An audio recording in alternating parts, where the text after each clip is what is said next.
I titled this video Brotherhood because I want to dive deep into the topic of brotherhood. Well, we all have our brothers. You have your blood brother, you have your friends. I have a brother. I have my friends. My friends are my brothers, and my brother is not my friend. Does that make sense? Okay. So, I want to dive deep into the topic of brotherhood and what makes brotherhood. You can't say having friends is always going to be brotherhood. Now, brotherhood is something else. It's bound by soul, bound by happiness, anger, sadness, everything, all of the emotions.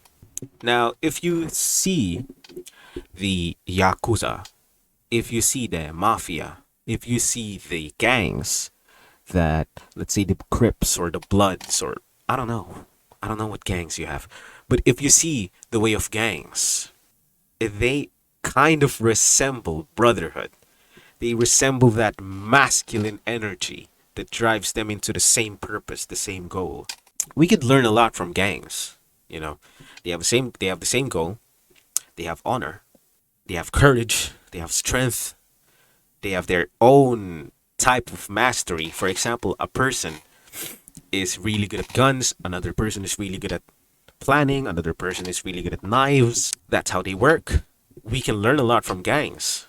And we will see that a brotherhood can't be too big. Because once you start a very big brotherhood, it's gonna start to divide again. You will see that in the army. You will see that in the army. That's why the army is set up as is. Because there's a first one battalion, another battalion, another battalion. Because if one battalion consists of 500 soldiers, it won't feel as they won't feel the brotherhood anymore. Because as men, we divide ourselves. You will see this in school. The friend groups divide themselves. For example, a group that plays basketball, a group that plays video games. It's different. Do you see? If there's a large chunk of people in a single brotherhood, in a single battalion, in a single group, they will then divide the group even furthermore because they just don't feel the brotherhood. That's why inside jokes are more funny than actual jokes. We will see that gang members, gang bangers, the yakuza, the mafia, all of the gangs that you know have a very good sense of brotherhood. They're very good at being men. What makes them good men? You see the things that I've mentioned earlier: their strength, their courage, the mastery, their honor. First, let's dive into strength. Let's dive into strength. Strength in terms of pure brute strength can get you respected in a brotherhood.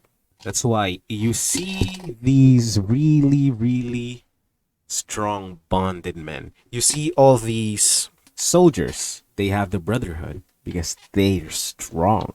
Ever since, like, back in the old days, strength was required. You don't really need strength anymore, but it's good to have strength because if you're strong, you have strong brothers. Strength is good because men don't want to surround themselves with weak people, with weak men. Back in the old days, you needed strength to perform tasks day to day. For example, you are a member of the King's Guard, or you are a knight, or a samurai. You need to be strong. And when you become strong, you will have brothers who are strong. You attract what you are. If a weak person, a weak person is vulnerable, therefore not very good for friendship, for brotherhood. When you have 5 men, 5, 6'4", 250-pound sword swinging, armor wearing men, there's not a single weak one. You don't see any opportunities to attack. Being strong is one of the best things that you could do to yourself. Number 2, courage. Sure, you have strength. So what? You have the muscle. So what? If you don't fight, fuck you. You know? You're not my brother. Like Andrew Ted said, can't fight is okay. Won't fight is not. Because that's where the test of courage comes. Rain or shine, you should be side by side with your brothers. Number 3, mastery. What do I say by mastery?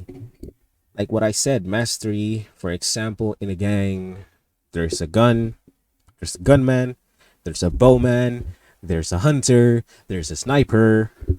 Mastery. If you're good at one thing, men will always recognize it. If you are useful, then it's very good for the brotherhood. If you are not useful, it's not good. Number four, the best thing, I think, the best thing is having honor. If you are an honorable man, if you stick to your word, people will trust you. If you have very high honor, people will respect you. And respect is what makes a man strong. You notice that if a man is not respected, he becomes bitter. He becomes a different person if you don't respect him.